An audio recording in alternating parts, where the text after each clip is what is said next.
Well, Brian, it is a very sad day. A sad day for direct-to-garment, for the industry. We're going to get into it.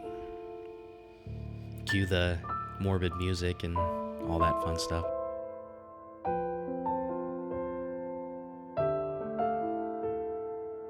It's a sad day. I think we're all shedding a tear. I don't know why. Why is it a sad day? Folks, it's another Daily DTG, and I have no clue what we're going to be talking about. But apparently, Dean said you don't get a forewarning, so that's why we're here.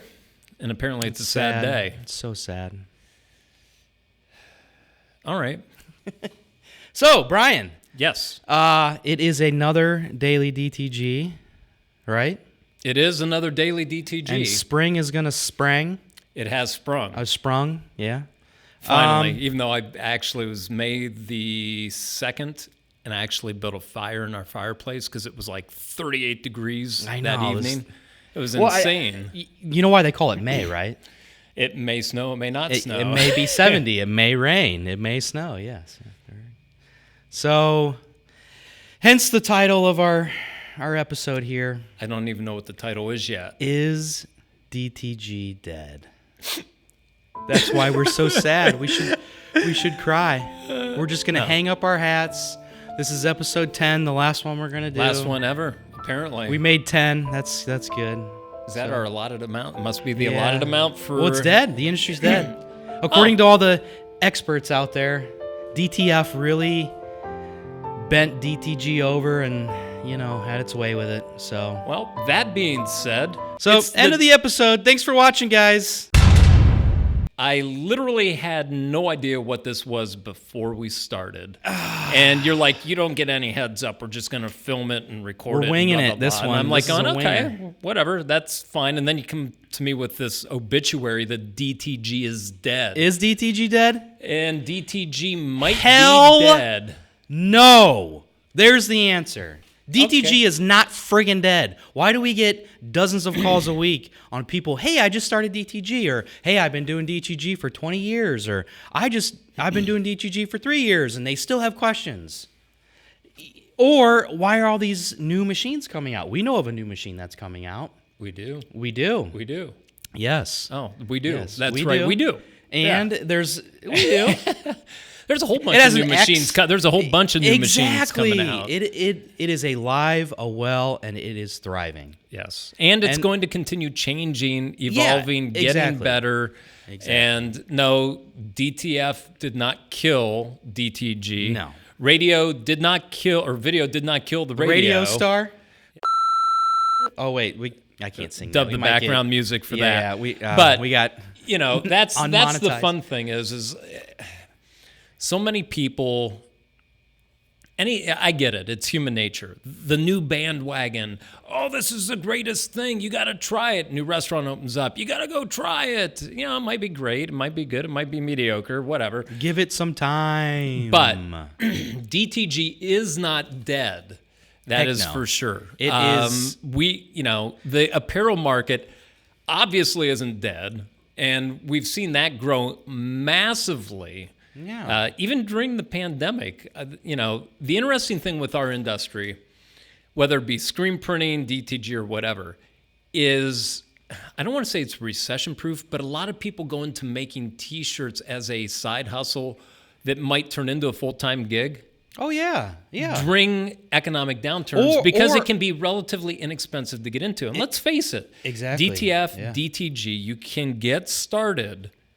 It's like screen printing. You can start off, a couple $1,000. You can be printing 1-color, 2-color shirts. Let's just get down to brass tacks. You're not going to have the best equipment to do that, but you can do it. Yeah, and the more you refine your process and hone in on your skill set, the better you're going to be. Yeah, and you can, and then you build up and you upgrade your equipment and this and that. And anybody can do the same thing in DTF or DTG. However, it's just like screen printing. I remember when I started out, oh my God, I was in high school. I had no clue, literally no clue what I was doing. Yeah. I used a freaking UV light bulb to expose my Ulano. Yeah, we heard your stories. You're out back huffing chemicals and almost but trying burning. to blow myself up and God, it's Making, amazing that jet fuel and stuff. It's amazing, literally, I didn't die during the whole process. But again, it's not. DTG isn't dead. DTF is it's taking over. It's just the new thing. It's the exciting new shiny toy in the room. It's like DTG when it came out. But it's not even new. DTF is not new. It's just listen. So why do people think that DTG is dead? You want to know why? Marketing. No. Because DTG never got off on the right foot. If you really want to dumb it down, that's what it is. And what does it all come back to? Education. Education and pre-treatment. DTG gets a bad rap because pre-treatment was never highlighted properly. Yes. Now, I will agree with that, and I will use this example. This literally just came up yesterday. There you go. But DTG's dead, so why are we even talking about it, right? There was a potential customer of ours that is not a small player. I'm not going to say who it is. And they bought a very expensive machine, but they were having some issues getting good prints. Yep. And for shagiggles, and for those of you that don't know what a shagiggle is, think about it. They ended up, basically, we had sent out some samples through a proxy who ended up giving them the RTP pre-treated shirts. Shameless plug. But they were going through some changes in their facility, and they were trying to get the thing working, the printer working correctly, having a hard time, and they said, screw this. They weren't even going to test the shirts, but they got so frustrated, they said, screw it, let's just throw one of these on. And they were like, holy crap, the print looked amazing. And it goes to show that if you don't have those processes down, it doesn't matter if it's a $2,000 printer or $1 million printer, or anything in between. If you don't do the basics or understand the basics and do it correctly, if you're building a house, make sure you have the foundation correct. And we beat this like a freaking dead horse. And it's frustrating because you do that right, you can get great prints. I mean, you can. We had some issues here we do a lot of testing, so we really abuse our equipment. I mean, like... Yeah, we're pretty crappy printer owners. Owners. On purpose, to a certain extent. Yeah. To a certain extent. Because it is testing. We need to act like real-world scenarios. So or worst real-world scenarios. Yeah, Man, that sounds like third world... Whatever. Yeah. But anyways, so we had some issues, and we ended up, the one wasn't our fault. I think it was an electrical failure in the head because of the way it did its thing, and we ended up getting that replaced. The other was just stress testing the printer and ink and all that stuff, and we ended up getting that cleaned up. But it's kind of annoying, and I even said something to you. You were printing something and not getting the optimal results, and it's like I was like, Brian, how long have you been in direct-to-garment? Oh my God! And there's still days and times where you just go brain dead. You go, and holy crap, man! And then I go, seeing these results. Obviously, we ended up perfecting it and getting the optimal result. Yeah. But it's like, man, I really feel for people out there struggling sometimes and being beaten down by it. Yeah. But here's the beautiful thing with it, and why DTG isn't dead. We're seeing. Digital, it's the same thing that happened in the sign industry, a lot of different industries. Everything was hand painted forever in the sign industry. Yeah. Then vinyl cutters came along. And people are like, well, that's not the pure form. Screen printers, that's not the pure form of garment decorating. You're doing it digitally. That's cheating. That's not It's not an art. And it's like, it's a different art. It is. It's the same thing as people saying with AI. Oh, it's going to destroy us. No, it's just another tool for the creative people to make their stuff better, faster, more efficiently. Yes. And, it's just a different skill set. I think that, it just occurred to me, that's why I think a lot of older people, and this isn't a slam on or ageism of any type, but you get certain people, I'm so old, I don't want to learn how to use a computer. Yeah. I don't want to do this. Even dealing with my parents and my in-laws on helping them figure out their phone. I have an iPhone. I don't do Android, but she had an issue, and I jumped on it and helped her figure out how to do voicemail and all that. But it's that process of not wanting to learn. Yeah. And some people get stuck in their ways. And I just realized, actually yesterday, and I've always known this, and I used to do it, and then you sort of get into a rut. You know how things just sort of, and you get into the rut, and then things just sort of seem to go to hell in a handbasket. Yeah. It's like nothing, you don't seem to get anything done, and this and that. And I call it entrepreneurial PMS. Yeah. Because, I really believe that there's that cycle. And like somebody said, being an entrepreneur is like swinging from pure elation to rock bottom depression and back again multiple times throughout the day. Exactly. Yeah. I sort of got stuck down here for a little bit, to be honest with you, because it's like there's so much going on, but I wasn't able to seem to get anything done. But anyways, I got back to the realization is you want to get something done in life, things just don't happen. You make them happen. You make them happen. Yeah. You have to get out there and make crap happen. Throw a whole bunch of at the wall, and something's going to stick, but you're actively doing something. You're throwing it up there to see what works or doesn't work. It goes back to how do you eat an elephant? A little bit at a time. Exactly. And one bite at a time. And persistence. Yeah. That's going to be the key word for today. For today is Pee Wee's Funhouse, the word of the day. Yeah, persistent.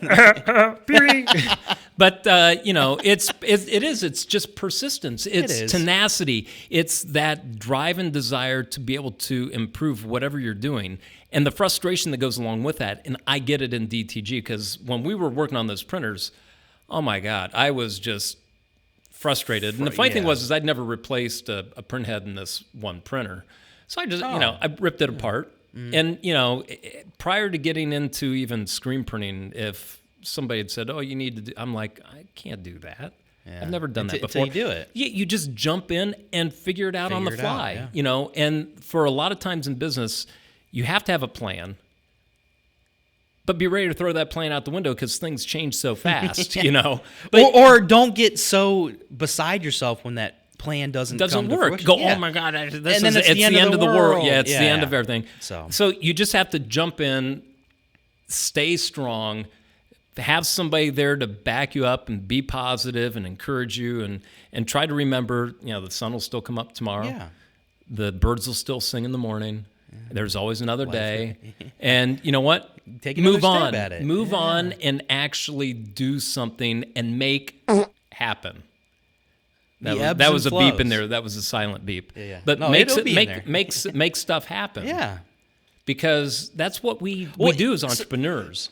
So speaking to this point, we have a customer, a really good customer for RTP. No. We have one customer. One customer. We're doing it with one. No, it could be a true story if they were a good enough customer. But there is a customer of ours for RTP.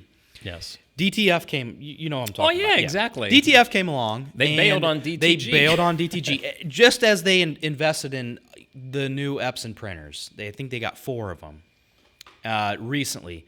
Guess what? DTF's around. Oh, my gosh. I don't got to deal with this or that. Or I'm jumping all in DTF. I go, okay. It kind of was a bit of a wake up. It was a shock to us. It was like, holy crap! What really? You're doing? And then, what? But guess what? Months later, back in DTG and ordering like it was before. Yeah, why? Because it's not everything. When the new thing comes out and everybody's ranting and raving about it, it's easy to get sucked up into that excitement and to be fed that experience. But then when you get into that experience and you go, oh, well, I still have to deal with print head issues. Yeah, or I deal with this, or clean it. There's just a whole different subset of issues, or nothing's perfect. No. There's no perfect answer. Nothing in life is perfect. There's no easy answer. And the thing is everybody, I think, wants everything to be easy. They do. And a lot of DTG is sold on that as, hey, I know initially it was sold as this is the easy answer. Just You got a photo. Put it in the computer. Press print, and ta-da! It's the most perfect print you've ever seen, and it's so quick, and you can do one and all this. We do have this beautiful new product coming out. It is a little beanie thing that sits on your head. Oh, and it this reads thing. We've been working the on this for a while. customer's thoughts of the shirt they want and prints it directly to a shirt. That's future. It is really futuristic. Awesome technology. Yeah, I think it's called the BS 5000. Is that what BS Art? BS Art 5000. Yes. That's okay. Yeah. Basart. Basart. No, it's I can. Here's a good example of DTG not dying or not dead. Right. I was just at a DAX show in Chicago, and a customer, the booth that I was in, they were also pushing DTF. We had DTG printer there as well, and obviously I was there talking about our pre-treatment machine, the pre-treatments, just customer education. I had multiple customers that educated and like, hey, we're not getting the best prints. Why? All this fun stuff. Well, check out our pre-treatment machines, and I broke down the science of why we do what we do to get good prints. It all starts at the base. But this one particular customer was all gung-ho. They were at the show. I'm going to buy a DTF printer. Oh, okay, cool. And why were they going to buy DTF? Because they had DTG, and they didn't like it. They weren't getting the results that they wanted. And I asked them questions. Well, how are you pre-treating? How much are you laying down? All the basic questions to try to figure out what's going on. And I go, well, okay, they had the printer that we were selling there, or the booth was selling. And I go, if you have this printer, look at the results that we're getting here. Oh, this is just a show. Here, we'll do one right now. Upload your artwork. They brought some artwork. We uploaded it. I go, okay, we'll do one on RTP. This RTP, if you take a perfect base or a perfect foundation, here's what the printer can do, right? Beautiful print. Perfect foundation, beautiful print. Wow, that's amazing. I think we're going to keep the DTG and just do these pre-treated shirts. And I go, well, that's cool and all, but you have to know that there are some limitations there, right? There's only so many select styles, select colors. You sort of narrow down your range of options. Yeah. And I go, well, here, let me show you the pre-treatment machine and our pre-treatment. So we got just a regular shirt, obviously a nice ring-spun black cotton shirt, and ran the pre-treatment machine, cured it, printed it, and it was the same results. And you could see it. They go, oh my! Are you serious? Like, let me guess. They went back to day one of them getting their printer and going, being super excited. Yeah, and then they go, okay. Then you can sit there and we started talking some numbers. And how were they pre-treating? They had a subpar machine that gave them a lot of headaches.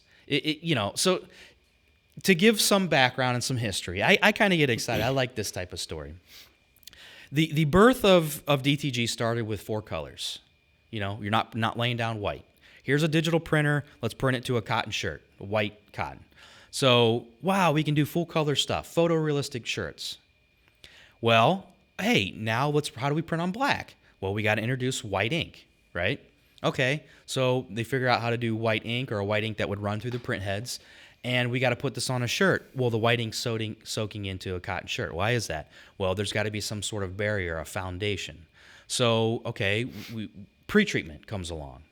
So you already have the printer, and then you have pre-treatment comes second. So it's a natural chicken egg type of it's a chicken egg type of situation. So the pre-treatment comes along. How do we get it onto the shirt? Well, we spray it. What sprays things? Oh, there's fence painters or rollers, or whatever. There was all kinds of experimentation. Eventually, they found out, okay, spraying it on, you kind of aerosolize it and mist it on there. Aerosolize? Aerosolize? Is that aerosolize? I can rack that up with all of my beautiful. I'm a wordsmith as a part-time job. Is that a north of 30 slang term for? I'm a shitty boy. Aerosolize. Wait, she was in Ariel, right? That movie, Little Mermaid. Ursula, yeah. Aerosolized, Ursula. yeah. Aerosolized. You can tell you have kids. Yes, I do. Girls. But I do, 3 of them, and they're beautiful. And I'm getting sidetracked. But so the first pre-treatment machine essentially was a disassembled Wagner hand sprayer inside of a box, right? Because it sprays crazy. and it went back and forth, right? And a lot of the pre-treatment machines that are out there still kind of still mimic that initial design. Yes. And we were there, right? Yeah, Viper was there. Viper made a box style design that kind of went back and forth with. That was one of them. Yeah. Yes. But we don't do that anymore. Why? Well, because there's better ways to do things. You learn a few things along the way. Yeah, and we are in the business to try to make this industry as good as it can be. That's right? the problem. To improve it. To be honest with you, because it's not dead. That's the problem. A lot of times, people in business just do something to make a quick buck. Yeah. And I think that's going on. And if it's selling, keep doing it, right? Yeah. It's not broke, don't fix it. Yeah. And I think that's kind of going on with DTF right now because it's the new thing. It's the glitz, the glamour. And they're selling. And there's a lot of great things with DTF. Yeah. I'm not going to knock DTF at all. However, it's the bill of goods and how things are sold. Yeah. And that's, we've learned a lot over the years with pre-treating fluid dynamics, spray application, the viscosities, the mixtures, all these different things. And to get a really good spray, we've, with like the Viper Max now. It's incredible. It's a different... And that's, so going back to this particular customer, they started with one of those original box-style designs that just was invented early on and really hasn't been updated or addressed. You can still get good results with some of those. It works, but it's typically it applies too much pre-treat. Exactly. But, pre-treatment's always been the ugly, redheaded, evil stepchild. It's the black sheep of the family nobody likes. That's why. And it sucks. Even we admit it. It sucks. We don't like doing it. It's the dirty part, but it is so essential. I want to bring DTG back from the dead, right? It never really died, but I'm kind of coining that just by saying fix your process. If you are gung ho about DTF because it it gives you whatever conceived notion that you're getting this perfect print out of it, you can easily do the same thing with DTG.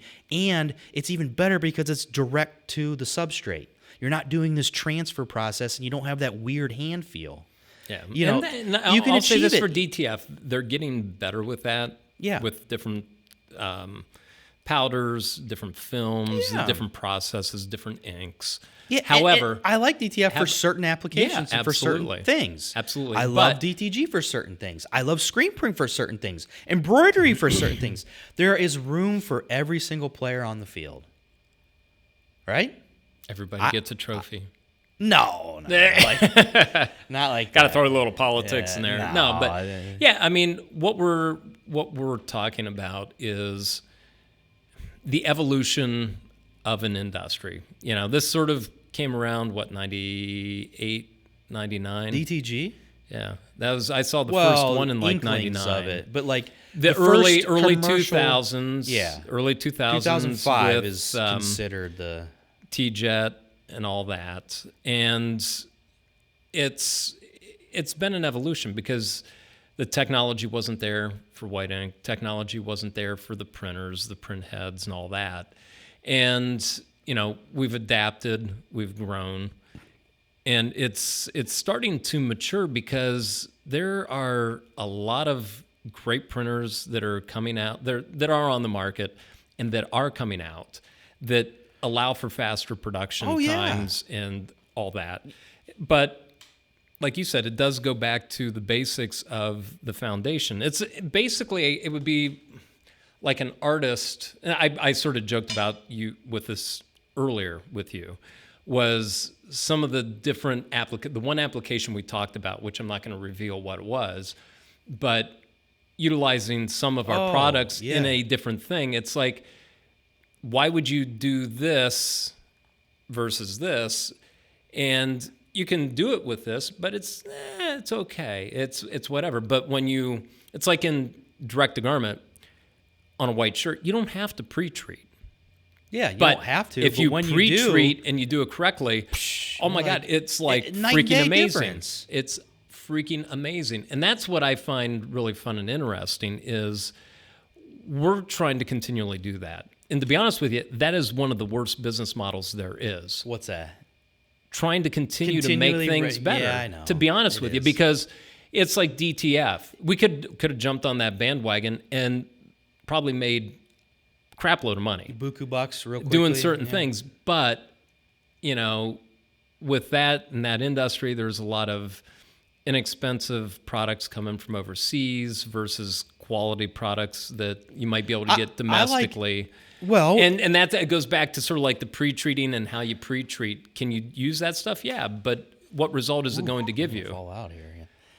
Man, you have a tendency to lift that up. Listen, if you've watched the other episodes, I get a little antsy for some reason in this chair, and I fell out of my chair last literally, one. You need to watch episode 9. It was exciting. Yeah, but sorry. But there's ways of doing things that work, but there are better ways to do it, and it might cost a little bit more. But do you believe in over-engineering?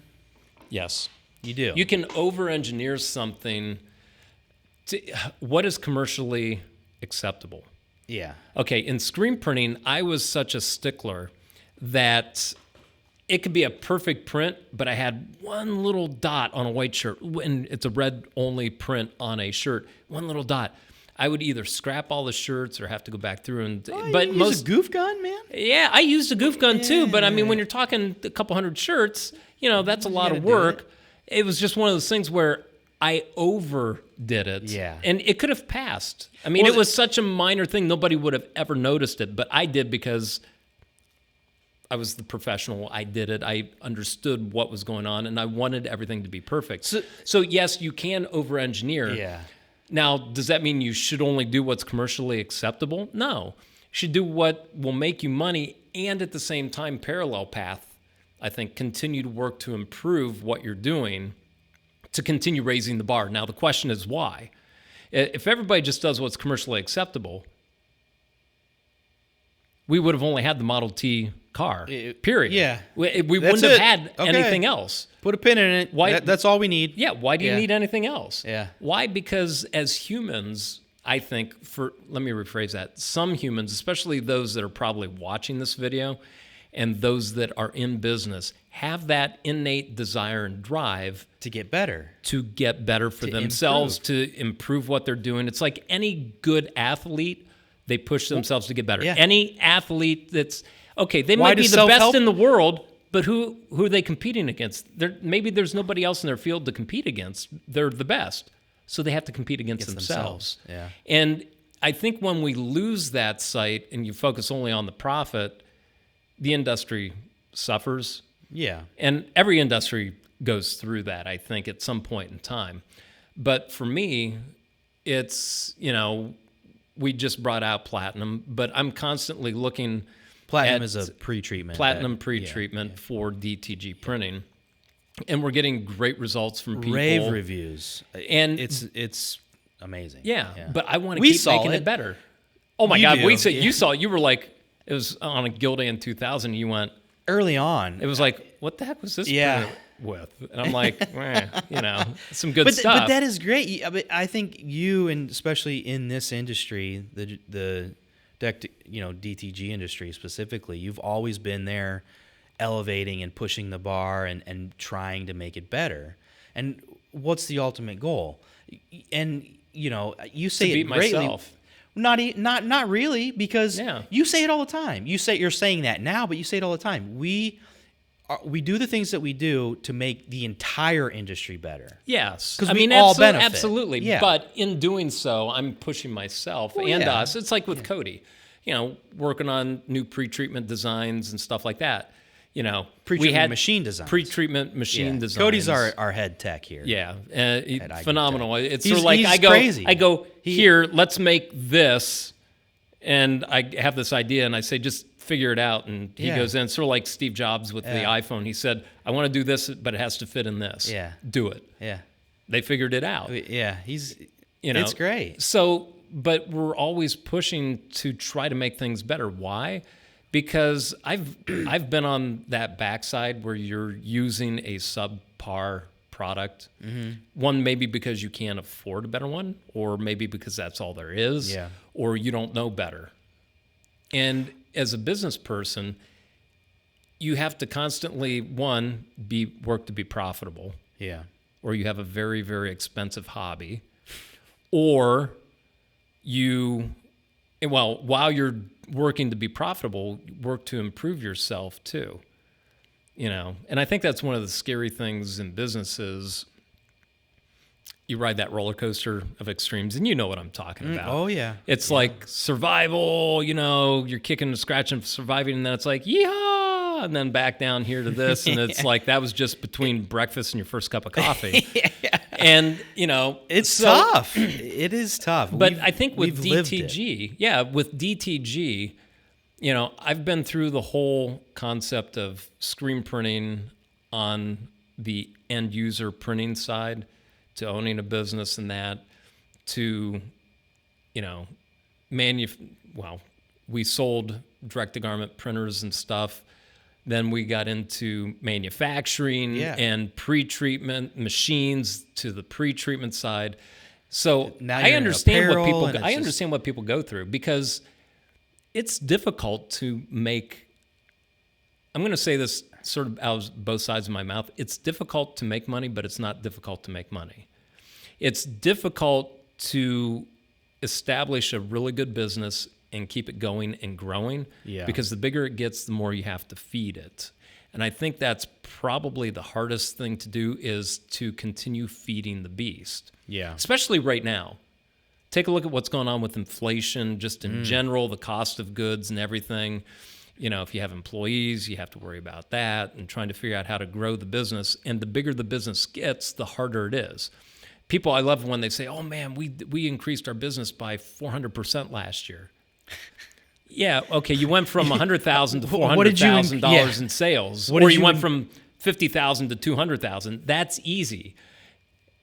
Take $1 million to $4 million. It's an economy of scales thing. It's the same percentage, but it introduces all new dynamics when you have a much larger organization, and that's the scary thing, because to get to that point, a lot of times you need more people. Yeah, and that's what I was going to say, is they'll tell you that 400%, but the first thing I think of, how much did your expense grow as well? You know what I mean? Yeah, and for some small businesses, it may not have grown a whole lot. Which is good, which is what you're aiming for. What you're aiming for, but it will get to a point where then you have to introduce an employee. Yeah. And that to keep up with that 400%. Keep up, and then that cuts into your profitability. And then you kind of shift back, and it's a constant rearrangement of, it's a delicate dance, we'll put it that way. Yeah, and being able to think through all that. Yeah. I think that's a big thing, because we've talked about it before. I think about it every day here, as to what do we do, how do we do it, how do we improve our products, make it better, still make money, try to keep the costs down for the end user, so that everybody's still able to make money in the chain. Because a lot of people don't think about it. We take our shirts, for example. They're produced in a factory. You got all those people. They have to make money. The manufacturing facility makes money. The shipping lines that ship the shirts here have to make money. The trucking people that get the shirts delivered to us have to make money. We get them. We do what we do. We end up selling to the DTG printers, and then they manufacture print on top of those to the end user. There's a lot of people in that supply chain that have to make money. And, or why do you do what you do? Yeah. So in this current state of inflation and what's going on in the world and the bank failures and all that, you constantly have to be looking and adapting. And I think that's sort of what DTG did. It came out, and from its inception, it was a good foundation. I mean, it was a great new way to decorate shirts. 100%, yeah. Introduce some inject some technology into printing, into apparel printing. And then it had to keep adapting and morphing. Yeah. Then then again, it's a double-edged sword. As soon as you do introduce technology into something, it exponentially speeds up your growth path, because technology is always changing, always evolving, and it's very, very fast, very fast. Yeah. And just like AI. We just brought up last episode. In today's world, that change is happening so fast. Yeah. Even with DTF, DTG. DTF seemed to come out of nowhere, but it really didn't. Yeah. Got a new life. It got and with new technology and it's a great process. I end up telling people you can do DTF with your DTG machine. Mm-hmm. It's not roll to roll. You're not going to be doing mass things, but again, it goes back to your business model. Like you said earlier, the guy if you want to do one shirt with DTF, you don't want to do it on roll to roll. No. You want to do a single sheet or DTG. DTG it, yeah. And that's the thing. Use the technology. We've said this a million times before. We are garment decorators. And Alan Howell, I think, said it best. Use the correct technology at hand, at your disposal, to make the most money. Do it as efficiently as you can, because you're in this business to make money. The only way you make more money is to increase your output or profit margin or both. Yeah. And using technology to do that is a great tool. So I responded to somebody earlier today who wanted to know what the going price was on this particular printer and pre-treatment machine. And people were asking, they just got it in February of this year. And, well, why are you selling so soon? My first question was, why are you selling so soon?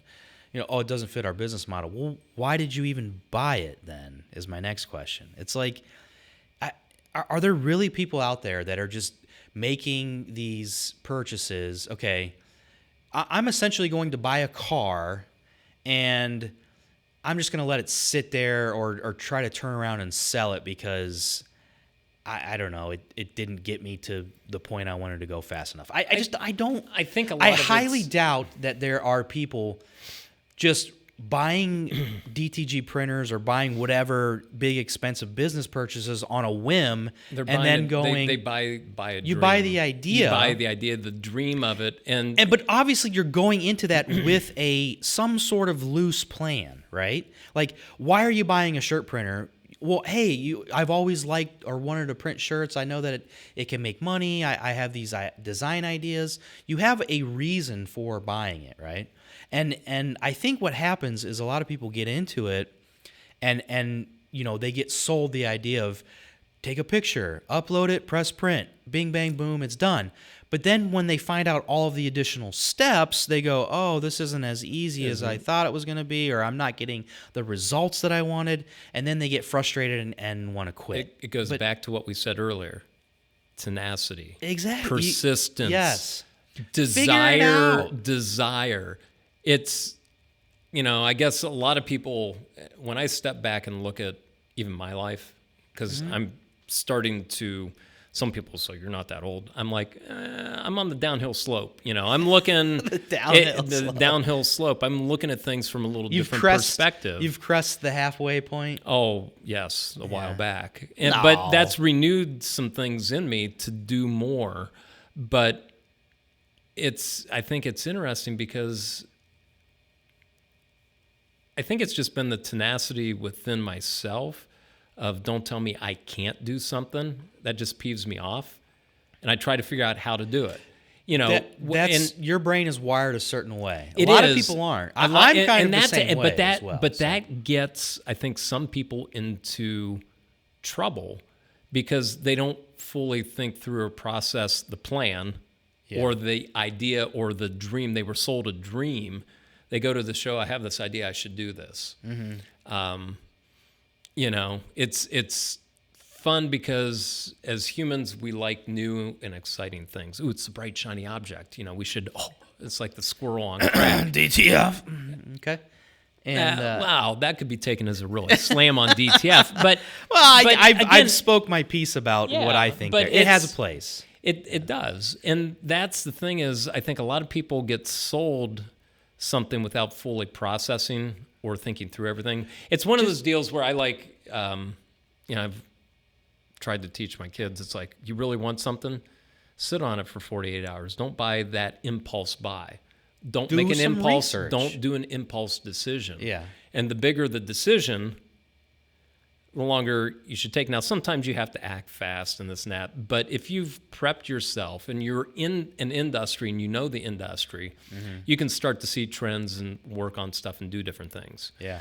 And again, it just comes back to persistence. The hardest part, I think, with a business is actually just getting the gumption and making it happen.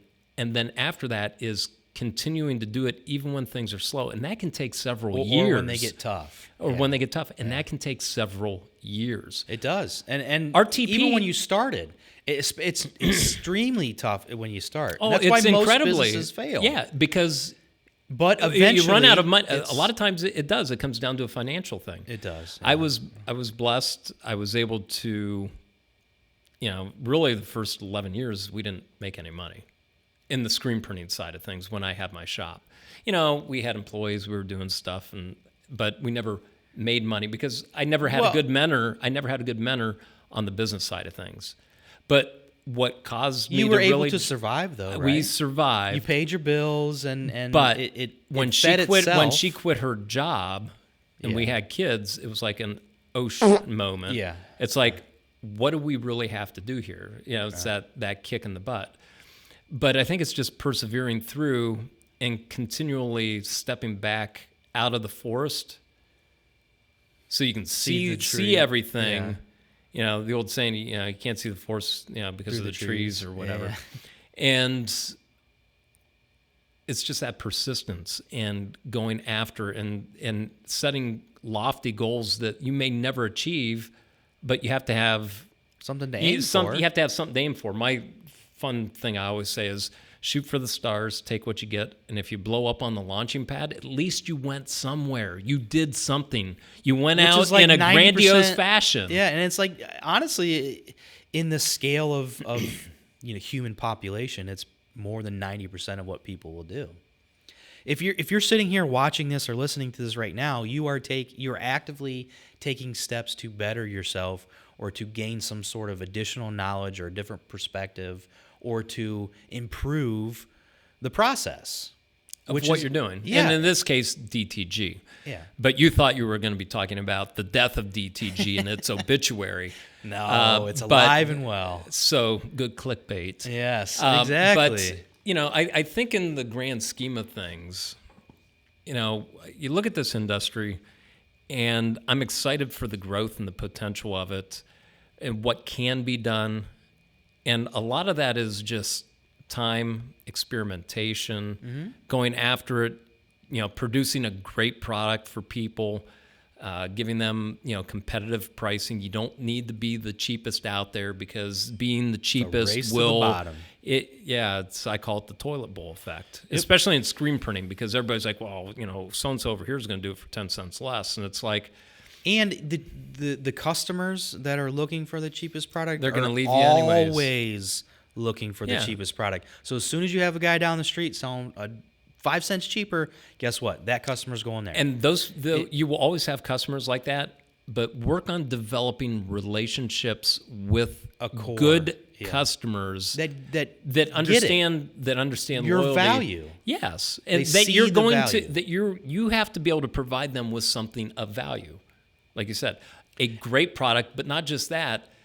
You're ability not to just anticipate their shirts. needs, or it's like, hey, we've got this new process. We can do this and this and this for you now. Yeah. Whereas before we couldn't. Yeah. Is this something you're interested in? Maybe it's thinking outside the box and helping your customers figure out how to help them sell more. Yeah. That's what we're trying to do. And it's difficult because, like I said, persistence-wise, RTP started in 2016. We had not the world's first pre-treated shirt. Now, Chuck that works for us, that was one of our early DTGs, he commercialized really the first pre-treated shirt. But there were a lot of factors that led to that not progressing. I ended up being stupid enough to just jump in and do it.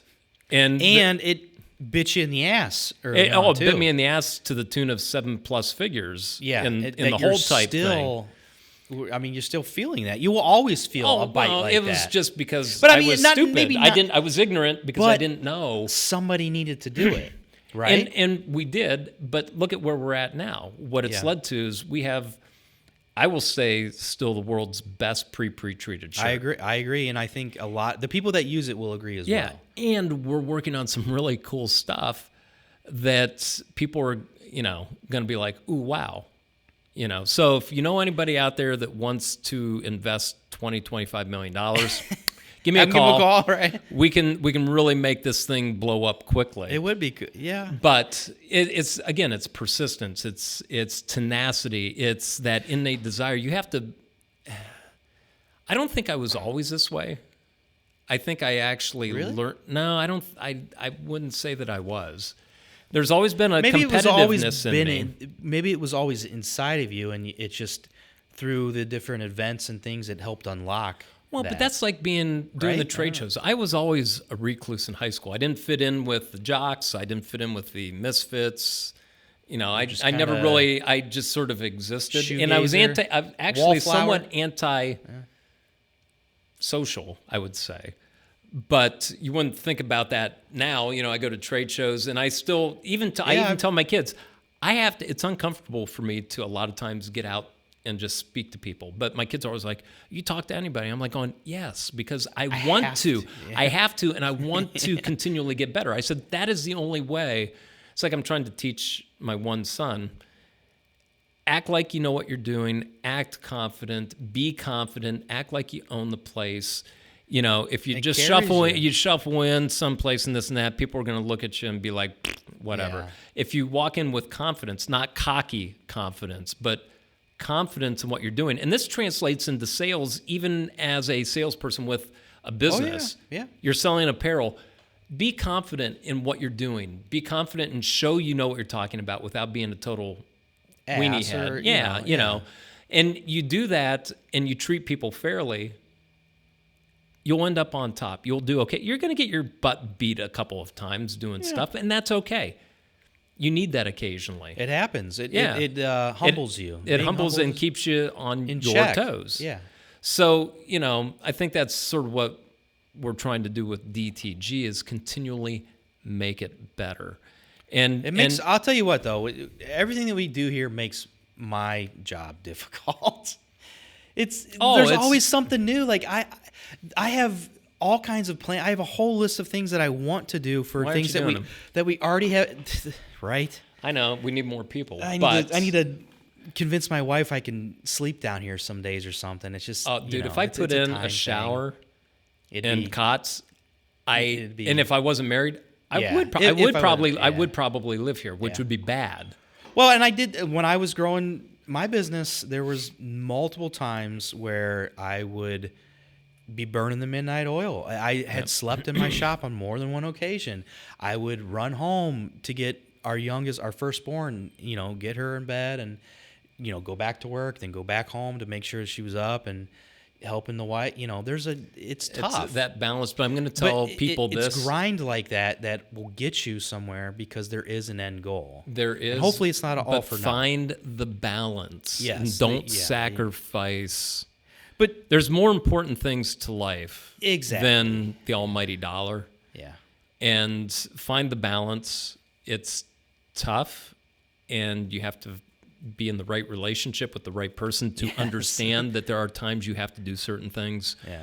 So that's just my plea with everybody. Trust me, I've effed that up more times than I care to admit. I can join you in that boat, And it's a constant. It is a constant balance, but. Well, speaking to what I was saying, it's just there's always the new thing. This is new. We got to do this, and then there's all the X, Y, and Z, and ever that follows behind the new thing. And it's like sometimes I just want to go, okay, we have this. This is what I want to do. I have this plan for this particular thing. We go out and get it done, and got to focus on that and get it done. It is a balance. It is a very delicate balance. And it's focusing on what needs to be.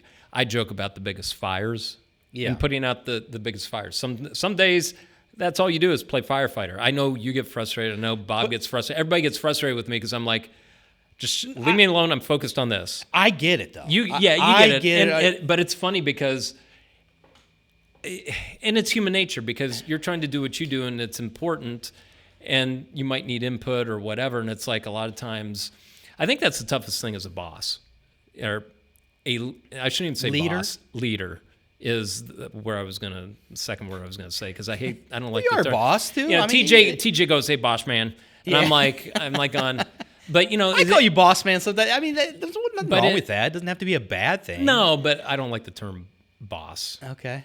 Anyways, that's just me. But you know, it's in that it's constantly thinking about and trying to figure out how to put, for me anyways, try to figure out how to put the employees even ahead of, I hate to say it, yourself. Yeah. Because without great structure and employees behind a business, you don't have a business. You could have just people that don't care. If you're doing it all solo, but how far or how much are you able to do by yourself? Yeah, you can't. There's only so much you can do. And for some people, that's fine. That's their ultimate goal. Is hey, I'm able to do this, and as long as you're comfortable doing what you want to do and how you want to do it by yourself, yeah, that works. For most business models, it's not going to work that way. Eventually, in order to grow, you're going to need help because there are only so many hours in the day, and there's only so much you can do. There's other things that consume your life and your time, and then you go, okay, I'm going to do all this myself, and I'm going to grow, but so then you're taking up more of your time. What are you doing it for? Well, to enjoy. Why are you doing it? Balance. There are several nice, good proverbs and different things that interject. It's like, hey, you can bust your butt, but if you're just lustfully going after more and more just because you can't fulfill, you're missing something in your life. Basically, it's almost a mindset like of an addict or an addiction. Yeah, always chasing the next high. Yeah, you're chasing something. You're either chasing something to mask something or to hide something. But that sort of goes back to what I was saying earlier. I've got this renewed vigor of making something happen. Yeah. And we're actively working to do some different things. And sometimes you just have to literally go out there and make it happen. Yeah. And it's difficult because a lot of people want to just, I will liken it to this. Okay, when I was taking flying lessons, my instructor said, fly the airplane, never let the airplane fly you. And human nature, sometimes we get lackadaisical. We just want to sit back and just sort of let things happen. And I realized I found myself doing that during flight training, and the airplane was flying me, which is a bad thing because bad crap happens at that point.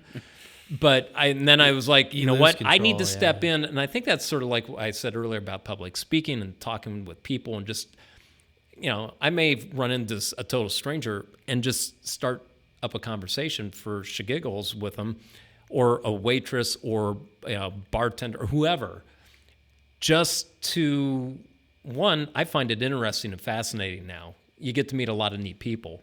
Yeah. But you have to be able to just step outside your comfort zone continually, no matter what it is, and with a desire to learn.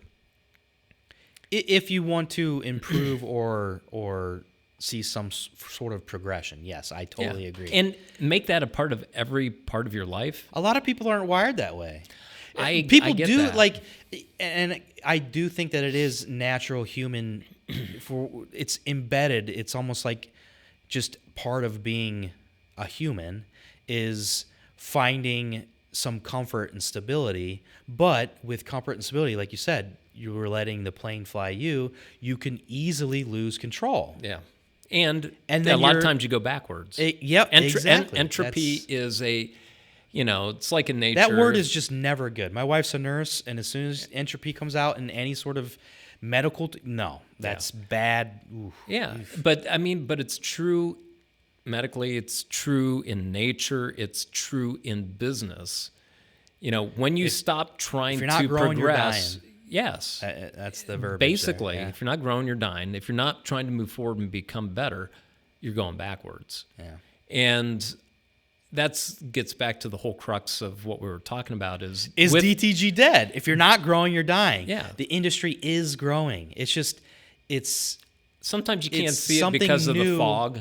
Well, I think there's the new interjection of the new thing, and it's kind of pushed aside. Doesn't mean that it's dead. It's just the fog of everything else that's out there vying the for other attention. shiny thing. Yeah, it's the stuff vying for attention. So, I guess what do we do, or what do listeners do to keep moving forward in their quest for direct-to-garment and just their business in general? Yeah. Perfect your process. That's all I can say. It's honestly what it comes down to. It's figure out why you're not getting the results that are making you happy or helping your business grow. And keep records. Yes. Ideally write it down, but And hopefully if you're watching and listening to this, you are actively working at that. And not to do shameless plug type stuff, but this is our platform. Look at your pre-treatment. Look at your pre-treatment process. I said something the other day, these numbers were totally loose, but I said 90% of direct-to-garment is pre-treatment.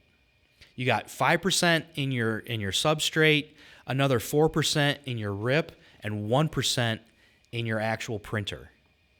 And obviously those numbers aren't factual, but that paints the general picture. It all starts with the base. Yeah, I use the 80-20 rule. There you 80% of all your problems, stem from improper pre-treatment. Yeah. The other 20% can be divvied up between whatever else in the printer. Now, obviously the printer needs to work right. Yeah. And the rip needs to be but good, as long as and it's printing correctly. Yeah. People are always like, what's the best printer out there? And I'm like, they all do the same thing. Yeah, they do the same exact thing. Now, there are some that'll lay down more ink or bigger drops or this or that, but it comes down to the rip, your substrate, your pre-treatment. You nail a lot of this stuff. Well, let me ask you this. What's the best car out there? They all do the same thing. One that gets me from point A to B. Exactly. But they all have different things. Like, consider the rip more like the engine.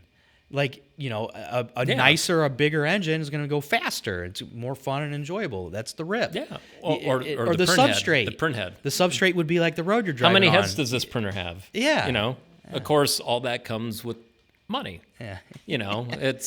And as things go on, that's what I like about the industry is like as time's going on, things are getting a little bit cheaper, and a lot of these machines, that maybe when they first came out they were $500,000 or something. Who knows? 10 years from now they might be like $100,000. Possibly. Or you know what I mean? Like, and the cost of inks will probably progressively come down. We're going to see improvements in not just the inks, but the number of colors in the inks to give brighter, wider gamuts. And that's already out there. Yeah. But the hindrance to that is the number of heads required. You're maybe talking 6 to 8 heads or 6 to 8 colors. You got your CMYK plus maybe 2 colors. There's 6. There's already out there now, yeah. Plus 2 to 4 or 6 heads of white. Yeah. You're talking expensive. But then you also have more people adapting. So you have a wider customer base, which will hopefully invent some competition, which helps drive price down. Which it is. All of these things are generally good for the consumer, which is generally good for the end customer. Competition is a good thing. Even though you don't want it, it does force you to, and we just dealt with that with something else. Some people don't like competition because it affords them, it hurts their bottom line. It does. And I understand that. Yeah. But at the same point, it also makes you lazy. Very true. Yeah, and, very true. The fat, dumb, happy thing eventually gets too slow. It's like somebody, compete. You have a baby and somebody's took something away from your baby, and now your baby's kind of hurting and crying. You want to do everything you can to protect it. It's understandable. Wait, you still hold that against me about taking candy from your kids? Yeah, I know. You just taking candy from a baby. Bitch. I mean, my gosh. I never thought anybody would really do it, but then They didn't comes need that along much this sugar. guy, They didn't need that much sugar. Never happened. Anyways, we need to wrap this up. We're coming up on our allotted time here. We do. But DTG is not dead. Not and at all. We don't want people to think that, because you'll hear that a lot from certain camps. But, that's tribalism at its best. It is. And, And it's, people looking to make a buck at its best. We also have a different view of the industry because we're in it. We're not in it as producers selling to one or a small number of I thought things. you said we only had one customer. We did. I did say that earlier. Yeah, which it's only was one. Also which is why we have untrue. time to sit here and do this. Yeah, that's true. Yeah. Pretty soon we're just gonna. I think my butler's got the Bentley running for me, so I'll have to get out of here. Paying you way too much. No, but we are in the bowels of the industry, so we know we are able to see things that are being worked on that are hush hush that will be announced in 10 years.